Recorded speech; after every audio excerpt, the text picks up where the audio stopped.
السلام عليكم أعزائي متابعي قناة عامة الحب. موضوع اليوم فيما يخص أحد التصنيفات في طيور الكوكتيل، وهو تصنيف طائر الفون القريب على الحبشي اليلو فيس. طبعا إخواني بيفرق إشي بسيط، هو درجة اللون. أما بالنسبة للحبشيات أو السكنيات اليلو فيس بيكون اللون رصاصي سكني. أما في طائر الفون بيكون إخواني بني على درجاته، ممكن يكون بني فاتح مثل اللي أمامكم، فهذا يسمى فون. نفس الإشارات ونفس الحركات في الأجنحة وفي الذيل. بالنسبة للأنثى إذا غيرت الريش في الكامل وبقيت التوشيحات العرضية في الذيل والبقع في الجناح فهي تبقى أنثى، مع عدم تغير الوجه، يبقى صفار بسيط يا دوب متباعد.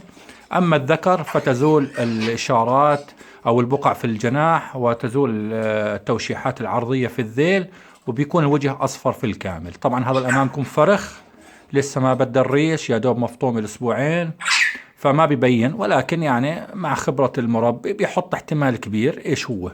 الطير الأمامي أنا شايفه على الأغلب إنه ذكر، يعني بعيد عن الحركات من السلوك وبعض الحركات وبعض العلامات البسيطة في الرأس، كونه في صفار واسع متسع نوعا ما، فالغالب ممكن يكون هذا يطلع ذكر.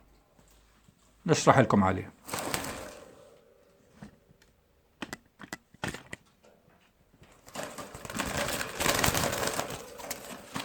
بسم الله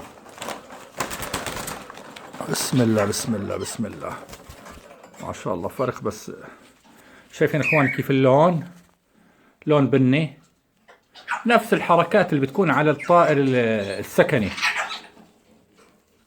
شايفين البقع هاي، بنشرح كمان مرة على مسألة الجنس. هاي البقع اخواني اذا سقطت الريشة وبدلت وصارت سادة بيصبح ذكر، واذا بقيت على حالها البقع هاي فهي انثى.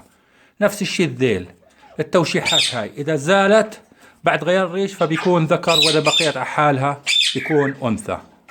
وبالنسبة للوجه إخواني، إذا الصفار انتشر مع زوال البقع فبكون ذكر. أنا هاي شايفه ليش أنا بشبه إنه ذكر نوعا ما، في صفار زيادة من البداية. إن شاء الله خير.